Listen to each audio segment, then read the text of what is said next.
welcome to this call. For people that haven't been before, my name is Tom Spate. I'm part of the Cumbria Arts and Culture Network, which has been going for a few years, but we've been doing these calls for just over a couple of years. We started them just before the pandemic kicked in, because we thought that Zoom, which was something that people were just getting used to or just finding out about, was a way of just doing efficient, friendly, no travel, don't have to leave home necessarily, ways of conversations about what's going on in the arts and culture sector in Cumbria. And I guess if I was going to be one sentence about what the network is about, it exists to connect, empower, champion, and extend arts and cultural provision within the region and beyond. So that's kind of why it exists. And it has different guises. It has a website, has a Facebook group, about 1,000 people, has a Twitter account, has an Instagram account. And we do slightly longer meetings, quarterly meetings, about every 3 or 4 months, about topics, issues. We'll be doing one about accessibility in the arts and culture in a few weeks' time. We've done stuff on Black Lives Matter, what's the common reaction to that. We've done stuff on environmental sustainability, ambition in Cumbria in the arts and culture. So we talk about stuff, and hopefully things happen and connections are made as a result of these conversations and people getting together. So normally these Friday conversations, which take place every week, 9:30 to 10:30, often champion something going on in Cumbria, a specific thing, or we get an interesting external speaker in, or we just find out about something that's going on. But this week, I just thought we'd do an experiment. We just hone in on the poetry scene in Cumbria, because we've got the fantastic Kendal Poetry Festival just around the corner, which we're going to hear about shortly from Kim and from Katie. And I just thought it was a good peg to hang off a conversation about poetry, what little networks exist in Cumbria, where there might be gaps, and what are people doing. So that's the premise of what this conversation is about this morning. And as I've said to people before, if you're just joining, if you could just pop into chat who you are if you're new to the call. Lots of people here are not new to the call, but if you are, just pop into chat who you are and what you do, and that would be a fantastic way of saying hello. And I'm sure there are people on here that haven't seen other people on here for a little while, so it's nice just to put faces to cameras and to say hello to each other. So that is the plan for this morning. So this morning we're going to hear from Kim and from Katie about the Kendal Poetry Festival now in its fourth year, something like that. Kim will correct me on that. It's a fantastic thing that's evolving all the time and is looking terrific this year again. And then we're going to hear, I've lined up Kelly and Phil and Hannah to do 5 minutes each on the poetry scenes where they are and what they're doing. But again, if other people want to chip in and just talk about poetry and what's going on, that would be fantastic as well. Don't wait to be invited necessarily.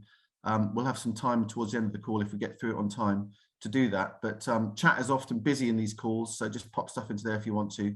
And if there's one purpose for me for this hour, it's just to enhance and share and make better understanding what's going on in poetry in Cumbria. That's my ambition for this call. So without further ado, I'm going to hand over to the lovely Kim Moore, who I first met on a fantastic Poetry Carousel that she organises every year. It was in Grange-over-Sands, the first one that I went to, which is 3 or 4 days where people get together, eat food, drink coffee, and write poetry and learn from great tutors as well. And you kind of go in a carousel because you go around all the different sessions over the 3 or 4 days. And it was a beautiful, beautiful moment for me to do that. And I really, really enjoyed it. And I've been back a few times since. So Kim is an inspiration to the poetry scene in Cumbria, as well as many of you will know, being a brilliant poet herself. She's also the chief organizer, along with Claire, I think Claire Shaw, of the Kendal Poetry Festival, and Katie obviously is a key part of that as well. So Kim, if you'd like to take over, and if you want to share your screen, you can, and talk to us about the Kendal Poetry Festival and what's going on. So over to you. Brilliant, thanks Tom. I love how the Poetry Carousel sounds like before the explanation that we just, we sit on a merry-go-round and just recite poems, but it's a carousel of workshops. Yeah, I'm one of the co-directors of Kendal Poetry Festival, and the other co-director is Claire Shaw, who I think came on this call and did a bit of a kind of talk a couple of years ago when we had the online poetry festival. And Katie Hale is our new festival coordinator, which when we applied for Arts Council funding this year, and thank God we got some funding for a festival coordinator, because I think I would be a broken woman if we hadn't. Katie's been brilliant, but she can talk to you a little bit more about what she's been doing. But yeah, so Kendal Poetry Festival is taking place from the 23rd to the 26th of June this year. I think it's our 5th festival. I was trying to work it out whether it's 6 or 5. I think it's 5th. Last year we went completely online after having having to cancel the in-person festival not once but twice because of the pandemic. So we went from running a possible 3-day in-person festival to a 10-day online one. So yes, and it was a great success. We had over 100 people at every event, which was, it was really well attended.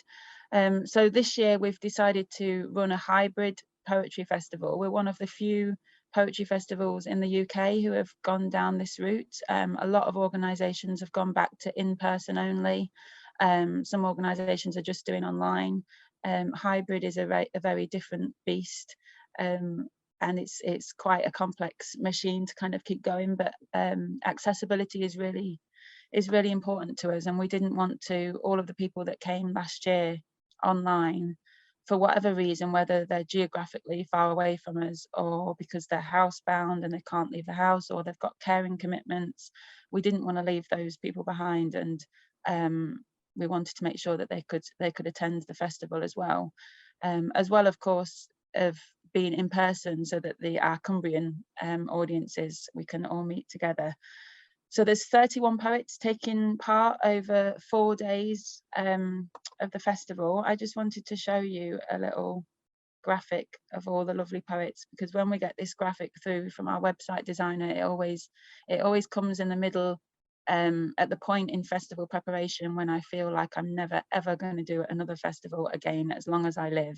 And then I get this graphic through with all the poets' little faces, and it makes me feel better, because I think, wow, this is going to be amazing. So all of these poets are going to be in Kendal that weekend. They're coming from all over the UK, as well as 2 poets. We've partnered with the Czech Literary Centre this year, and they are working with us to bring 2 poets over from the Czech Republic.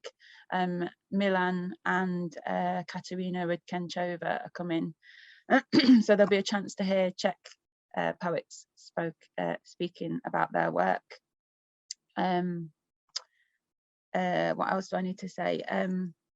This last year we did screen sharing of all the poems, and we used Otter transcription service so that people who are deaf or hard of hearing could access the festival.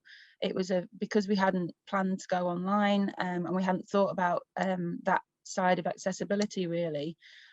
We had to do it kind of the cheapest and easiest way possible. So the cheapest way possible was to screen share the poems and use an automatic transcription service, which was I think it's about £20 a month. It could be something that the Cumbria Arts Culture Network think about, Arts and Culture Network think about. And I know you've got someone from the Cumbria Deaf Association here. It's I think from talking to other deaf poets, it's a slightly more accurate, it's a bit more accurate than Zoom captions. I was just sitting here thinking, if you are deaf or hard of hearing, it would be quite hard to access this meeting, and Otter is the cheapest way around it that we've found. But this year because we'd had that experience last year, we've put funding in to have a live captioner for the main readings. So we're doing that for the first time. So a live captioner will be capturing everything that happens during the festival. We had a dry run last night with an event that we ran. We had a live captioner called Norma. I'm sure she's got a second name, but I just know her as Norma. She was absolutely amazing, and it was just fantastic. She was just really really on it. So that's what we're trialing this year, and it is trial and error, and we're trying to. Every year we're trying to become more accessible, but because I'm not deaf or disabled, this has to be done in consultation with deaf and disabled poets, and trying things out basically, and sometimes making mistakes and then having another go. The screen sharing option was a really good option for us last year, but it was a lot of admin. It was hours and hours and hours of chasing poets up for their poems, collating them into one document, making sure they're all in order. Then the poet's emailing you at the last minute saying, I'm just going to read this extra poem, and me slowly tearing clumps of my hair out. So the live captioner, as well as being a great thing for deaf and hard of hearing poets, is also a great thing for me and Claire and Katie in terms of admin, I hope. So it's a kind of win-win, but it's really important to us, I think, bringing, or but inviting and making deaf and disabled poets feel welcome is obviously a very good thing to do, because they're great poets and great, and but it also enriches our community as well. I think our community is deprived from those people being shut out for so many years. And we are deprived from not having their voices. So I feel very passionate about it. We're at a new venue this year. We're at the Brewery Arts Centre, so we're right in the middle of Kendal. Again, we went there because they're all set up for hybrid events. So nearly all of the events, apart from 2. So I think there's about 60 events over the 4 days, and just 2 of them are in person only. The rest are all hybrid. It also allows us to have a larger venue so we can grow our audiences, but also spread people out because of COVID. So we won't be packing people into a small room. I'm just going to share my screen again. I'm going to try and start talking a little bit slower because I realise I'm gabbling. One new just before I go on to that, the event we had last night was a launch of an opening, a resource called Open the Doors. So for anybody who's interested in running events or taking part in events in this kind of post-pandemic, we're not even in post-pandemic, the pandemic world that we live in at the moment, we've just launched a resource with about 15 different contributors, all talking about experiences of running events in the landscape that we find ourselves in now. It's free to download on Kendal Poetry Festival website. I'll put the the link in the chat when I've finished speaking. But Open the Door, What the Pandemic Taught Us, and quite a few people on this call have got contributions in here. Hannah Catterall from Words of Grasmere, Katie, no, Katie's not got in there, but she did help us put it together. There's someone else that was on the call that's in here, but I can't find them. Anyway, there's a great article by Lucy Burnett from Stanza, who also went hybrid this year, and the things that she learned from doing that. And I just wanted to show you this quote just before I move on from accessibility. So this is from one of our audience members. My usual barriers to literature poetry festivals are poverty, transport issues, pain, extreme fatigue, and living with MS. None of that has been a problem at this festival. And then just Christina Wilson picking up on that point I made about our community being enriched. The poetry community, like any community, is based on love and connection, a desire to learn about and care about each other. The more people it welcomes in, the richer and stronger it becomes. So that was also, I'll put the link into the chat in a moment. And the new things we've got this year is a full day of children's poetry events on the Thursday, the 23rd of May. So if anybody has, it's quite random, but if anyone has any Year 3 children, we're doing a day of events for them. We've partnered with Outside in Kendal, which is the Children's Play Centre. So there's a day of events for Year 3 children there with Matt Goodfellow. And at the brewery, we've got a whole day of events for years 7 to 9, so 11 to 14-year-olds. It's a school, we're inviting schools to bring groups of children. It's £2.50 per child. They get a 2-hour workshop with the poets. Don't ask me why all children's poets are called Matt. I did ask around for recommendations of children's poets, and they were all called Matt. Matt Goodfellow and Matt Abbott, but they are two different people. And all of that information is on the website. And we've also got this Painting the Poets exhibition. So for the first time, we're having art. We had a young artist in residence in the online festival, actually, But this year we've got Clay Eastgate, so I'm just going to share my my screen again. Hold on.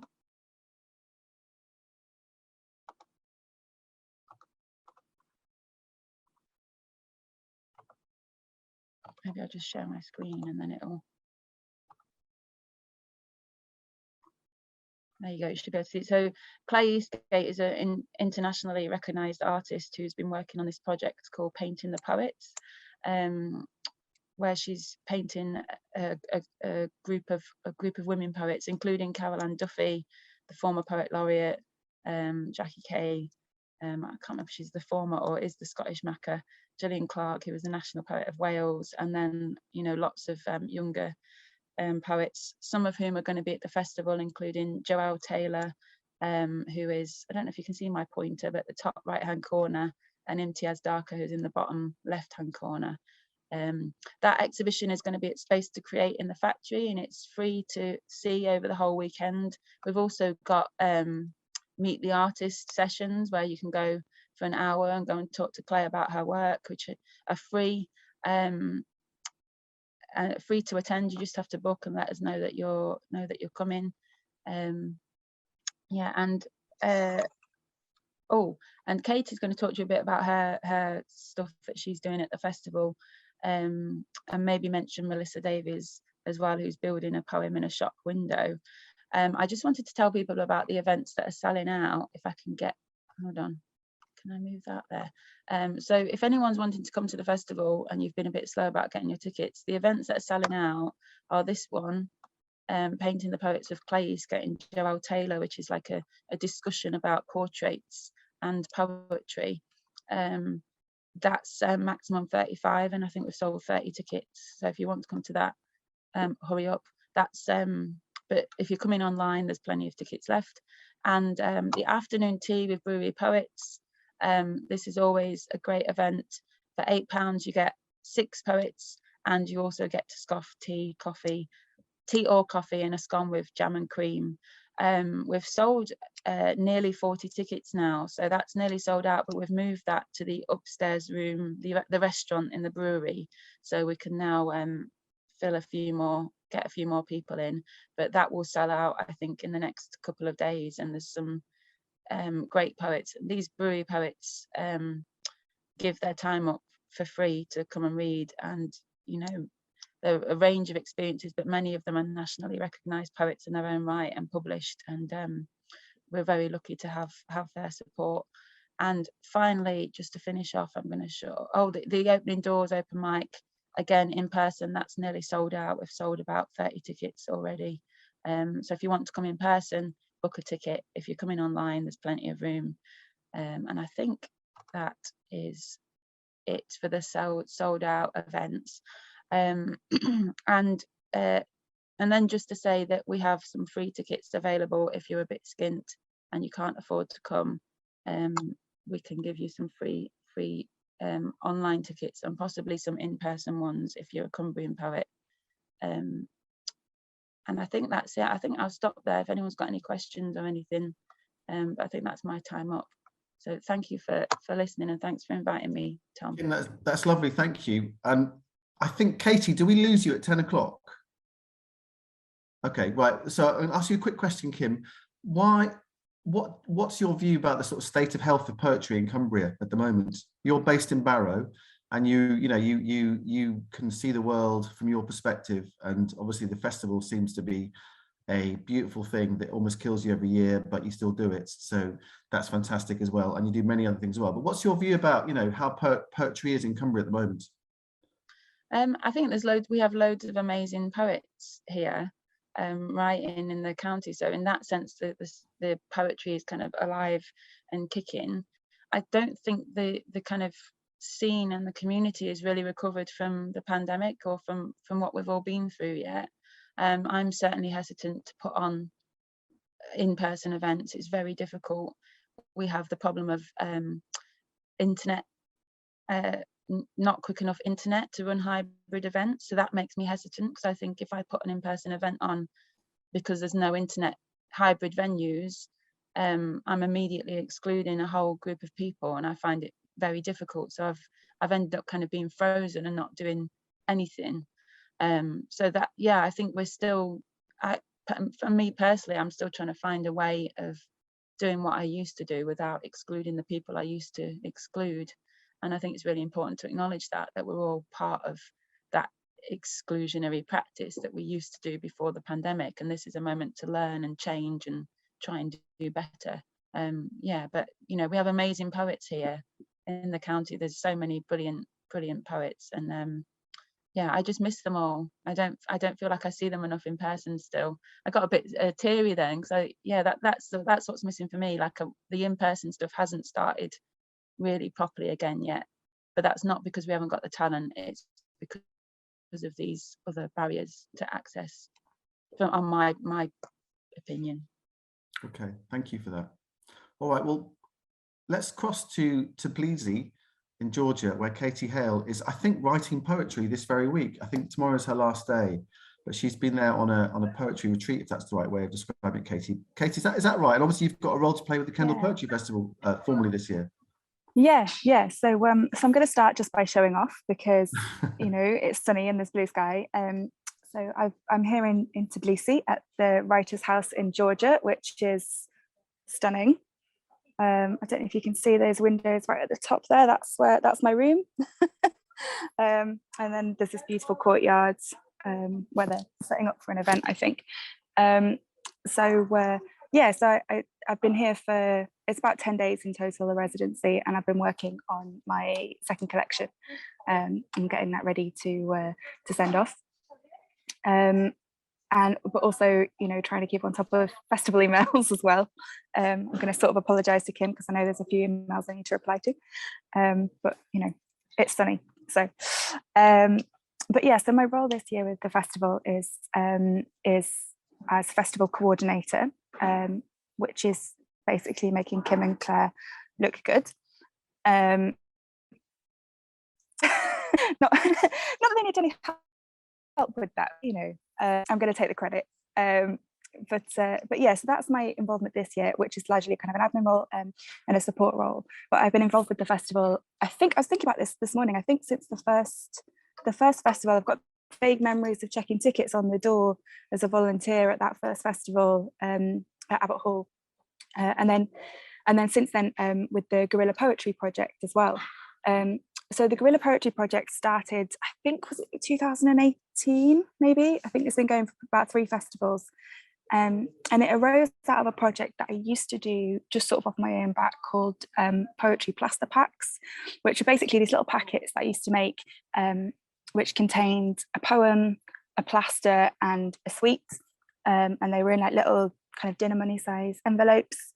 And I used to just leave them around town as a kind of slightly kind of guerrilla sort of, you know, healing for the soul and body. And I used to leave them like under people's car windscreens and in changing rooms and kind of supermarket public toilets and places like that. And then Kim approached me about 3 festivals ago and essentially said, would you do something like this? You know, if you find the funding, would you do something like this for the festival, to give out at the festival?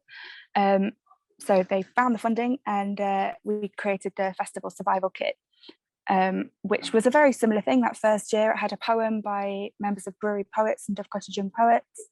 It had, we got sponsorship from Romney's and from Farrah's, so it had a piece of Kendal mint cake and a Farrah's tea bag in there as well, and it had a plaster as a kind of just in case. And we just handed those out at the festival.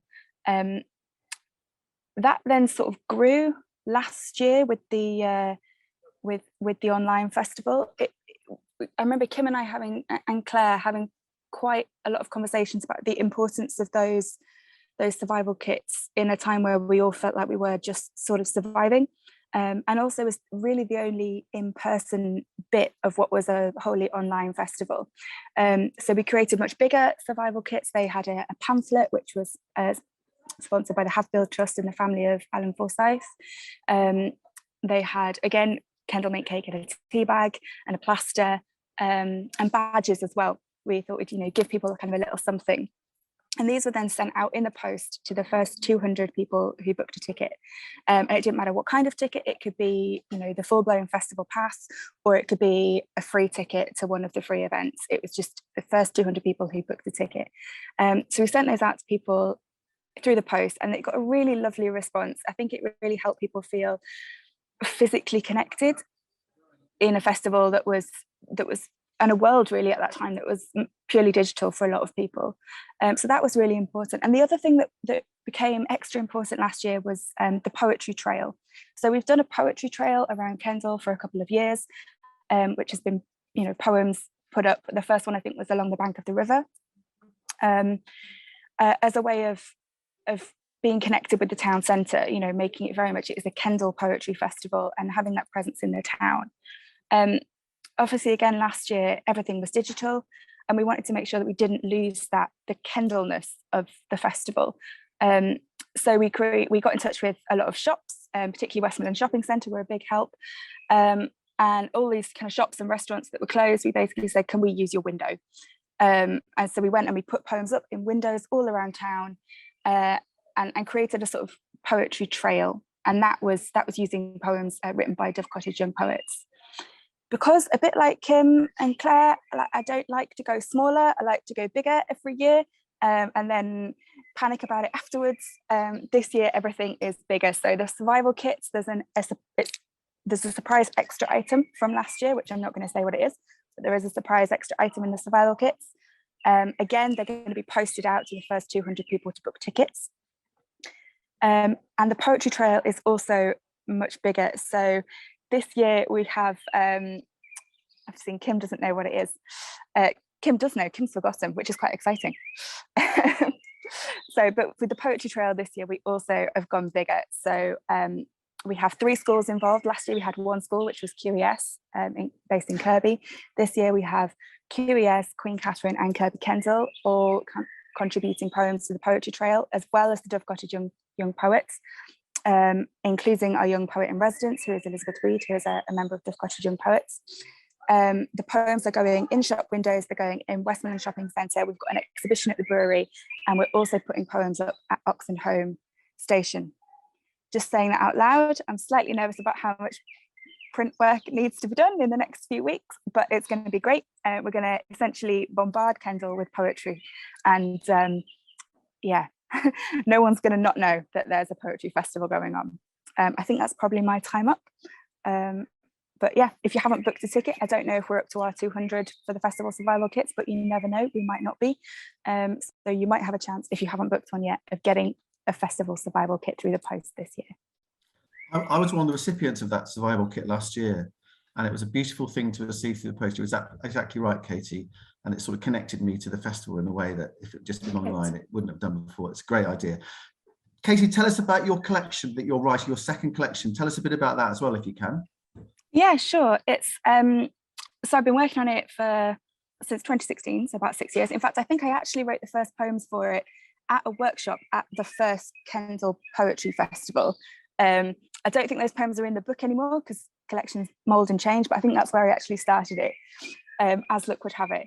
So it's about, I haven't got my elevator pitch down at all, but it's essentially exploring the women in my family over 400 years, kind of going back over 400 years, and looking at them as sort of strong matriarchal figures, which they largely were, but also put upon often by their husbands, but also looking at the kind of problematic elements of that. So a lot of my family, there's a kind of an American strand in my family, so looking at all the problems that come with being a white settler family in the US and how that kind of carries down throughout the generations.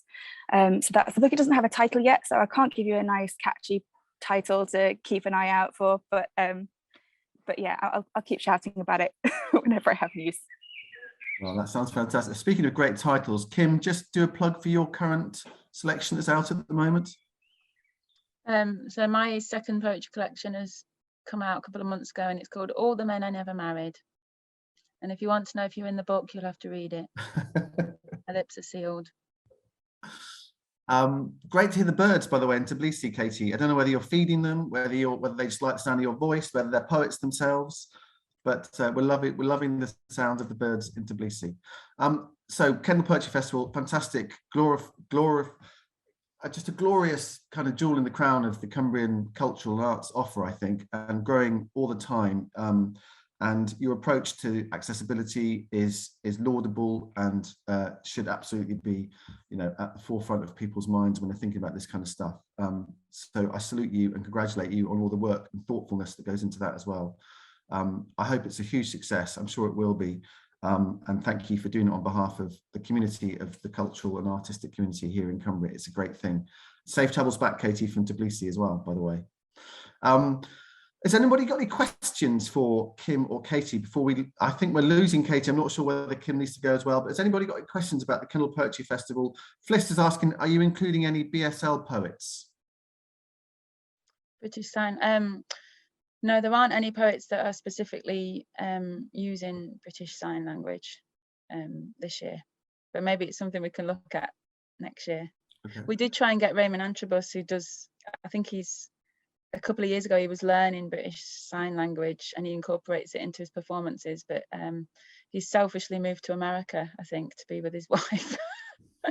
But yeah, it's something we can look into, Fliss. And to be honest, it's like this area that I don't know a lot about. So if you've got poet recommendations, like throw them our way, because we ask every year to the audience, have you got anyone that you'd like to recommend that we look into? I'm not saying we get every poet that everyone recommends, but we do put them on a list. A couple of years ago, people kept recommending Jane Byrne, for example, and she's a poet who's come in this year who's writes about neurodivergency. So yeah, we do listen to recommendations, although it sometimes takes a couple of years for it to kind of for them to appear. Some reflections going into the chat, Kim and Katie, about that you might want to pick up. And Susan asks, was it a real plaster or was it a poem plaster you stick on something where the quote heals the void? Here comes Katie. Sorry.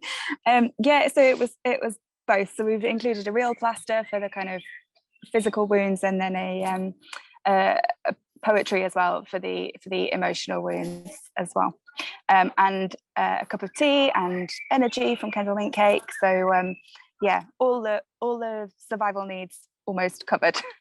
I just wondered if the plaster had poetry written on it, so you could stick it on something and that would sort it out. That's a great idea, Kim. Just so you know, I'm going to put that in the budget for next year, because it sounds more expensive than a regular plaster, but also cooler. So yeah, thanks. Excellent. All right, and Caroline, thank you for your messages as well into chat, which I'm sure Katie and Kim are picking up in chat on this call as well. Well, let's move on and let's go to West Cumbria, where Kelly Davis is based. Kelly is a fantastic poet herself and is involved in lots of things as well. So Kelly, 5 minutes on what's going on in your poetry world. Hi everyone, and many thanks, Tom, for inviting me to speak. I moved from London to Maryport on the West Coast just over 30 years ago.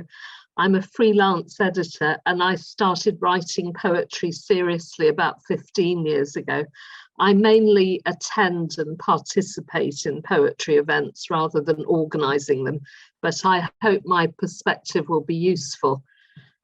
Firstly, I'm very grateful that we have such a lively poetry scene in Cumbria, and publications like this Handstand Press anthology, This Place We Know, reveal the high quality of the poetry being written here. It is incredible to have access to places that once inspired William and Dorothy Wordsworth. Many of us also get inspiration from later Cumbrian poets like Norman Nicholson, and the Norman Nicholson Society do a great job of keeping his legacy alive in Millom and beyond.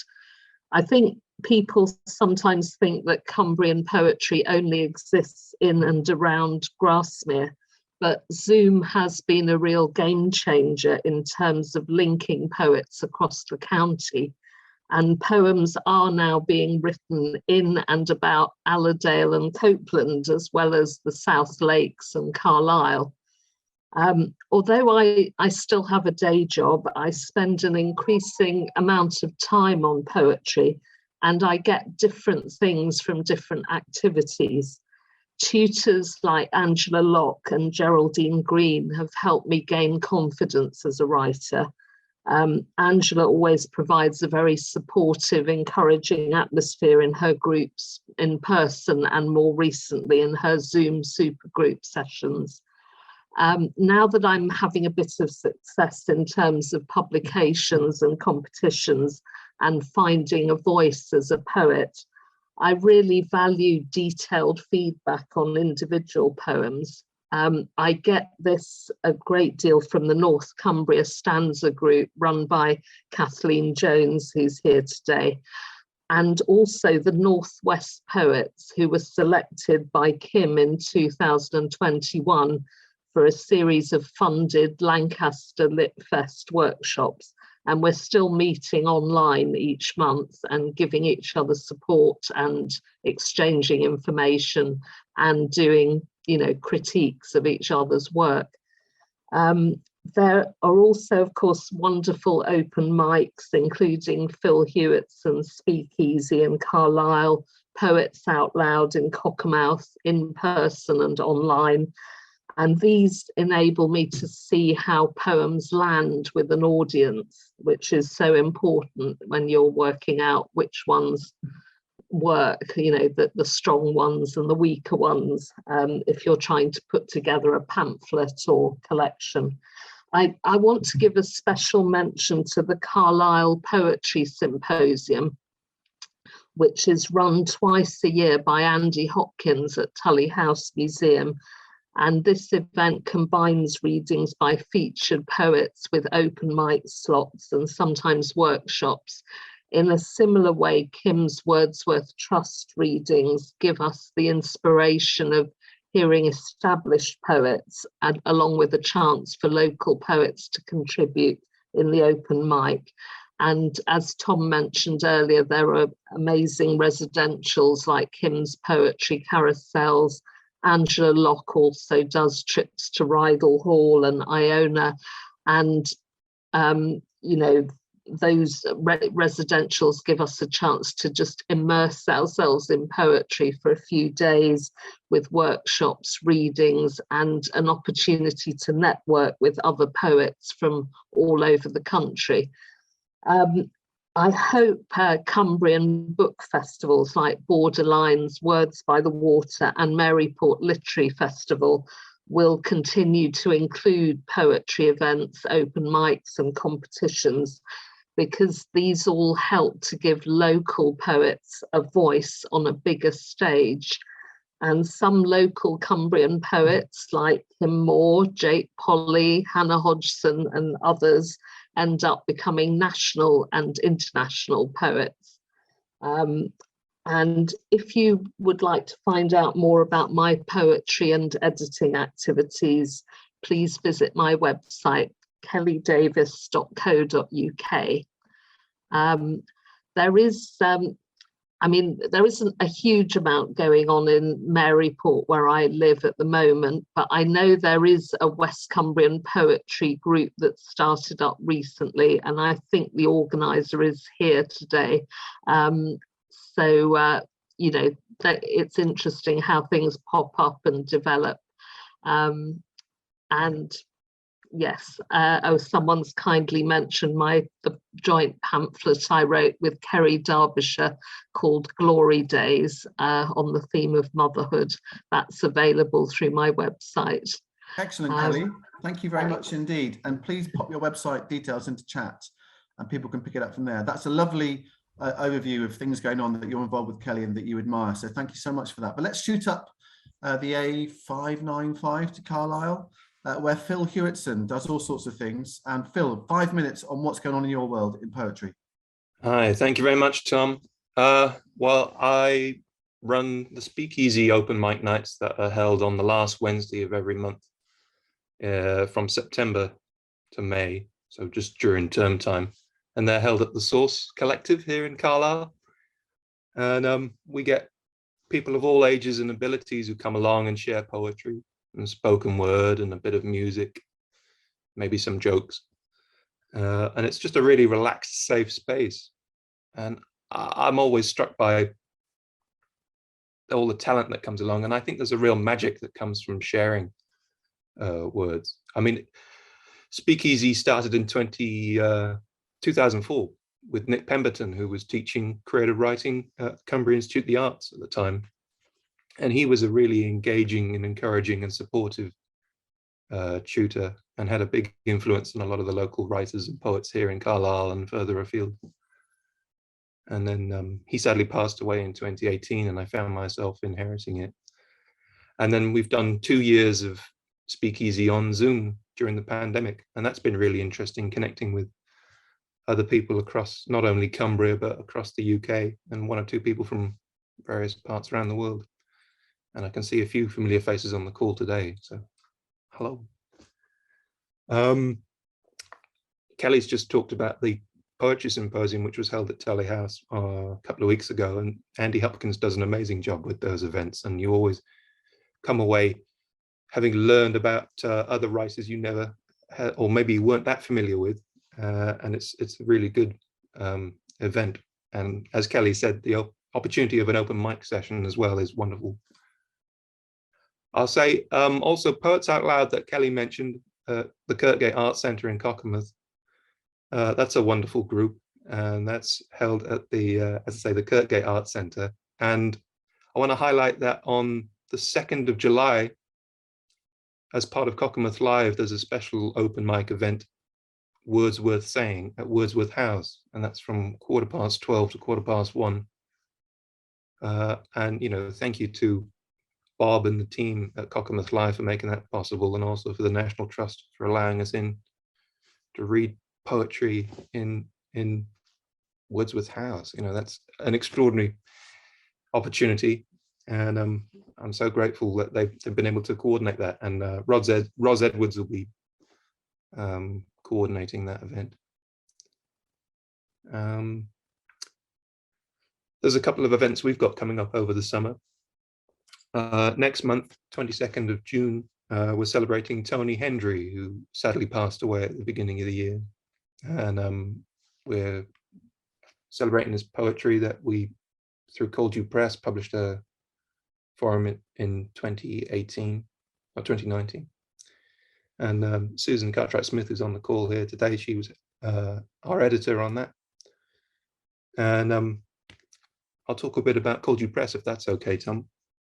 You've got a minute, Phil, go for it. Okay, well, we inherited that from Nick Pemberton, and it's been a platform for publishing anthologies by the Speakeasy poets, but also individual poets. And Susan's helped out with it for a number of years, but because of her number of other projects and things, she can't help out as much anymore. But recently we've done work with John Hegley, who got in touch during the pandemic and produced a collection of his pieces inspired by John Keats. So that's available from us. And there's also work by other poets. Live and Lippy have got this double collection, What's It Like for You? And Dance for Those Who'd Rather Not. And Kelly's mentioned her pamphlet. We're doing a launch event at Cakes and Ale on the 8th of July, also with visible music by Martin Horsall. And there's Kelly's pamphlet that is published by Hen Run Grey Hen Press. And there's more details on Cakes and Ale's website and things, I think. And one last thing, the last book that Susan was working on, Grid by Mark Griffiths, has been longlisted for, I think it's the Lakeland Book of the Year award. So we're quite excited about that, and we'll see what happens with that. We'll let you know. But yeah, there's lots going on.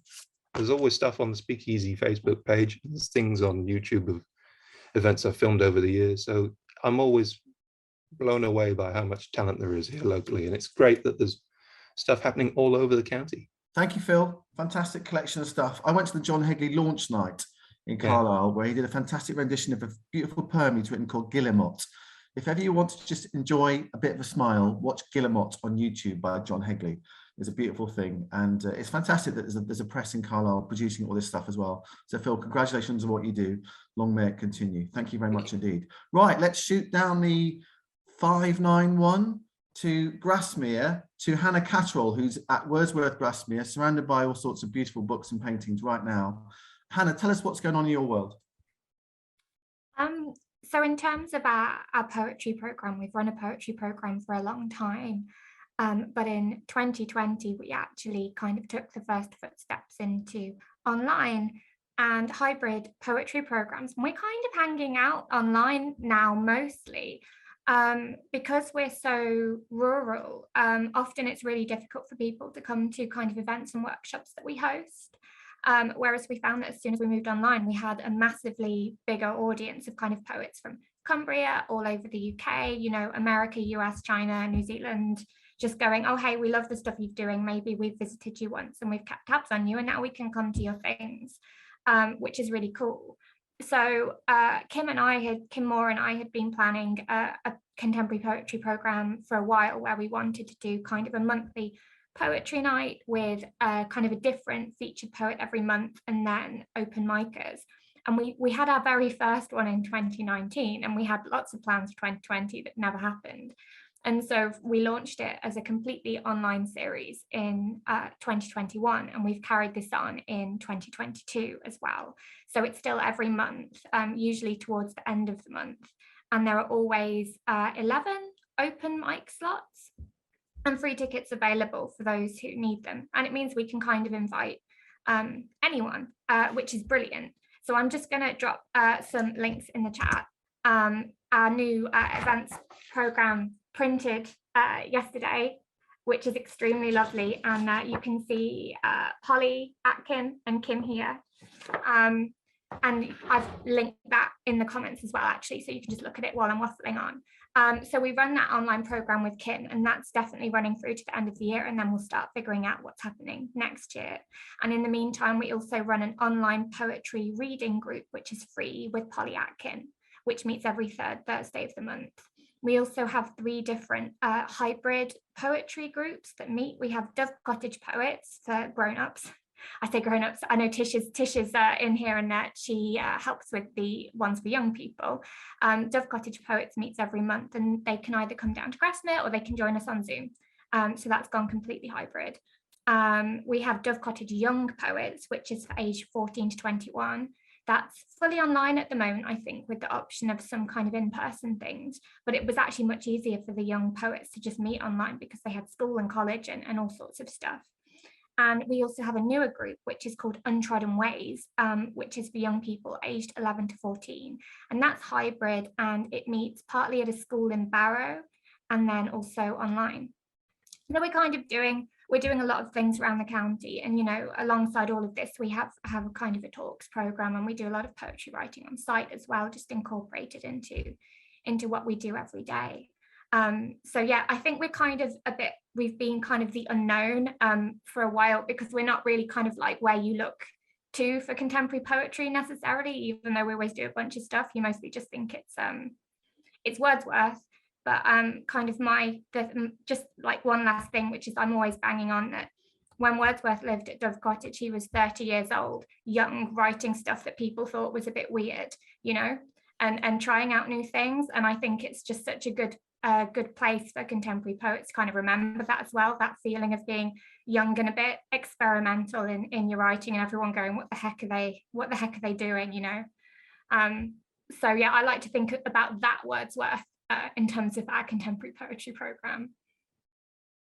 Weird and Wordsworth and young contemporary, these are all good concepts to think about. Thank you, Hannah. It's a kind of hive of activity, and obviously you've got the new exhibition that opened recently, that new permanent exhibition, which has got some wonderful films about Wordsworth. So there's lots of Wordsworth stuff going on, as well as all the contemporary poetry reading. Oh yeah, it's all mixed together. Yeah, it feels like it's taken on a really new lease of life, having, you know, got through the pandemic like us all at that place. And you know, congratulations on making it all happen and keeping the momentum, keeping it sustainable as well. So thank you, Hannah, that's great. I'm conscious of time, it's 10:20. Susan, did you want to mention a couple of things going on in your poetry world that you wanted to share this morning? Hi there. Yes, fortunate to be involved in lots of outreach work at the moment. The Carlisle Writers Group, we're running a workshop for creative writing and poetry, because the two are not mutually exclusive, on the 19th of June 11 till 1, and that's part of the Hadrian 1900 celebrations. I've been working with the Wordsworth Trust as well on the Moss Huts project, doing outreach work to connect with isolated communities. So the Northern Fells group has been a big membership of that. That's been really great, and encouraging people who might not consider themselves poets to actually put pen to paper and discover that they are, and it's all great. I've been doing lots of things with the Cumbria Wildlife Trust for MenCap, for wildlife watchers, with artists Julia Garner. We've been doing lots of drop-in, well, we're going to be doing lots of drop-in workshops and working together, pictures and words, or words and pictures if you're old enough to remember that. I'm in talks at the moment with Get Cumbria Buzzing to do some public engagement, and the Architects for Climate Action Network asked me to do a talk on how to normalise language that they can spread the message of ecological building, which was terrifying but exciting. And what else am I doing? And I'm going to be working with the Thriving Communities to create works which is part of creative engagement and sharing experiences, and also finding ways to share. Somebody was talking about BSL and things like that, sharing ways that people who aren't necessarily, their literacy skills aren't up to scratch, how they feel, not my judgment, but finding other ways to communicate what's inside, because everyone's got great experiences, great memories, great words inside them, and it's just finding ways to get it out that isn't necessarily written down. And we're also, Carlisle Writers Group are also going to be publishing an anthology for part of the Hadrian 1900 with their new formed press. So that's me. Was that all right? That's great. There's lots of stuff going on. As Kelly's put there, wow, you really are busy. You are really busy, Susan. I am. I'm really busy. All right. Thank you. That's lovely. Does anybody else just want to chip in with any thoughts about the poetry scene in Cumbria? I mean, this chat has been on fire this morning with all sorts of reflections and thoughts. Does anybody else who has or hasn't spoken already want to just chip in any reflections? Carolyn, yes. Are you waving there? Yeah, I'm just writing something in the chat, but basically I work with a fiddle and I'm doing a DYCP application. Developing my creative practice. Thank you. And I'm really interested in working with people and words, and also developing my own words thing. I'm putting my email in the chat, but I'm missing Kendal Poetry Festival, ironically, because I've been invited to Glastonbury to work with gypsies and travellers around making a safe space around a fire with them. So, but I'm looking to, I found something at Heron Corn Mill, which is once a month, a kind of writer's daytime workshop. I've signed up for that. But I'm just reaching out really in case anyone's interested in experimenting with me making soundscapes in a live performance way with their words. Okay. Yeah. Hopefully this has been a useful platform for that message to get out. Thanks. Thank you. Thanks so much indeed. Anybody else want to send? Yes, certainly in Millom, we are the culmination of the Dudden sonnets down at the bottom of the Dudden, and we have just published the Millom field edition of the Dudden sonnets, because we want to go and read the sonnets in the whole round of 400. We just lost your sound, Jonathan. Come back again. Am I there? Can you hear me? Yes, we can now. We're just saying that we have published the Millom field edition of the Dudden sonnets, which people can take out up into the Dudden as a small booklet, rather than having to haul the 400-page major work around with them. I'll send you a link through and people can download it if they wish. Okay. Sonnets are not easy to write, I've decided. They're not easy to write, and I admire anyone who can write sonnets. Not an easy thing to do. I'm sure there's many people here that have written sonnets in their time. Anybody else want to chip in about poetry in Cumbria, stuff going on, what we need to do we need to do anything differently, etc., etc.? Can I have a word, Tom, please? Yes. Thank you. I'm Anthony Hewitt. I run the Ulster International Music Festival, although it's not poetry. We do have Kim Moore coming to the festival, which takes place next week. The festival has existed for 19 years now, and it's an international classical music, mostly classical music festival, but we have all kinds of events. So I'm very excited to have Kim, who'll be talking about her new book, What the Trumpet Taught Me. I don't know if people know that Kim is a very talented trumpeter, so she'll be doing that before on Saturday, the 4th of June, before the we have a brass band concert, Brighouse and Rastrick brass band. So we're kind of celebrating the best of British this year.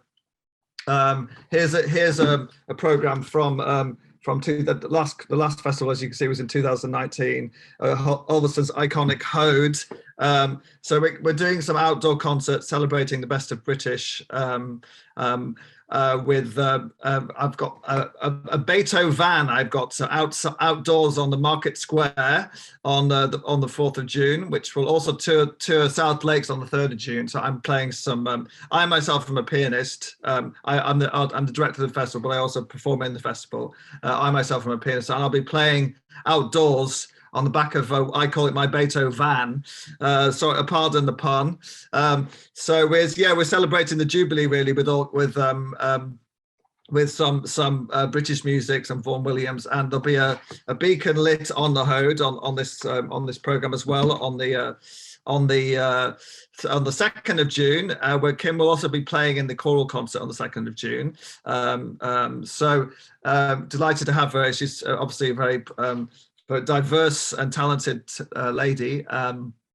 But yeah, that's just a few words about the festival, and not poetry, but we got a mix of everything. Thank you, Tom. Not at all. And you did brilliantly to link to poetry with Kim there, Anthony, to blend into the music festival. That was fantastically done. Thank you. Hannah, did you have your hand up? Did you want to just mention other things? Yes, I did. I guess this is more sort of not a plea. I'm not pleading, but I think Kim and I were just chatting quite seriously about this last week, and I kind of wanted to bring it to everyone's attention, which is that when we all started these different online poetry events, nearly 2 years ago, we'd have, everybody was coming, whether they, had a disability and were at home or didn't have a disability. And we'd often expect, 100 people at each event, and it was lovely. And as we've opened up again, we've been losing the audience, the poets, who have the option of going out into the world and attending live events. And so we're finding our events are getting smaller and smaller. And a lot of us who do hybrid and online are being applauded for being inclusive and being accessible and kind of giving something for our audience that can't reach us. But that applause, those accolades aren't translating into an audience anymore, because people have said, oh, I don't need this anymore. But I'm finding lots of the most experimental work, the most exciting poets are coming in through online now, but people have kind of gone, oh, that's not for me anymore.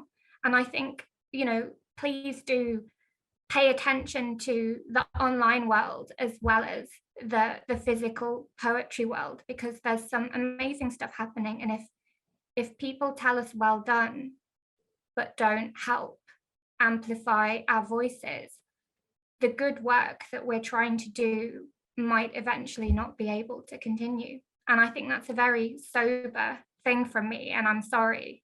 But it's just something we've been chatting about recently. No, thank you for sharing that, Hannah. That's the real world. That's a real observation, and ultimately money and tickets and people coming to things really matter to help keep this stuff alive. We can be as innovative as we want to, but ultimately, people need to come to stuff.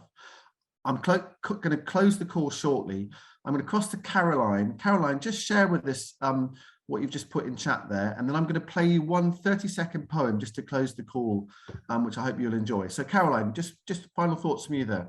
Yeah, absolutely. Just echoing the words I've put in there. Cumbria Deaf are putting a special page on our website, which is for Cumbria events that have deaf accessibility. So deaf, hard of hearing. So if you have signed auto captions, signed interpretations, or QR codes that people can scan to videos with signed interpreters on, we will link that. But we need your brief description, like 2 or 3 sentences in simplified English.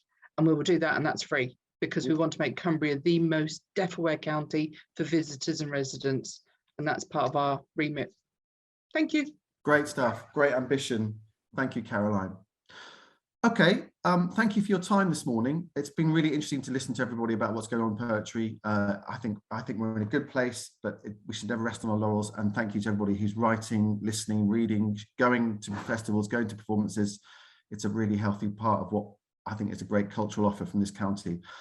But let me just share this final poem with you. This was something that was written for Artful Ways, which was the network backed this project last year, and it's an exhibition that's actually in Florence, in Egremont at the moment.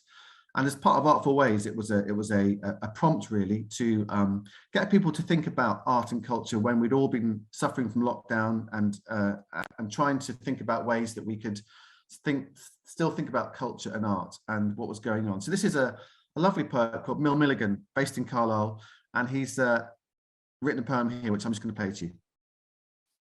Art provides the chance to take in what you've taken for granted, to bimble forth with now on your to-do list. Art provides the space to let your mind ramble while you wander, the time to take a bench just to chat and ponder. No bits to pick up, no bus to catch. You can tell the time to do one and just have a ratch. Art provides the distraction so many people never knew they needed. It ignites forgotten passions and conjures ideas itching to be seeded. Art provides, but it needs you too. Without art, there's just nought to do. Art. Great stuff. Great stuff from Mill Milligan, and thank you to Amy for bringing that to my attention. And you can find that and the transcript of that poem on the Artful Ways website. Lovely stuff. Right, thank you everybody. Nice to see you all. There's no call next week because a certain lady has been on the throne for 70 years and there's an extended bank holiday as a result of that. So we'll be back in 2 weeks' time, and we'll be hearing from Lee Schofield from RSPB Haweswater, who's written a book called Wild Fell, all looking at how the environment and farming can work together, or what are the tensions between it. And actually there's a cultural perspective to that as well. So he should be really good. Lee's a great talker. So come back in 2 weeks' time. Lovely to see you all. Have a great weekend. Thank you very much to everybody who's spoken this morning. See you all soon. Have a nice weekend. Bye-bye.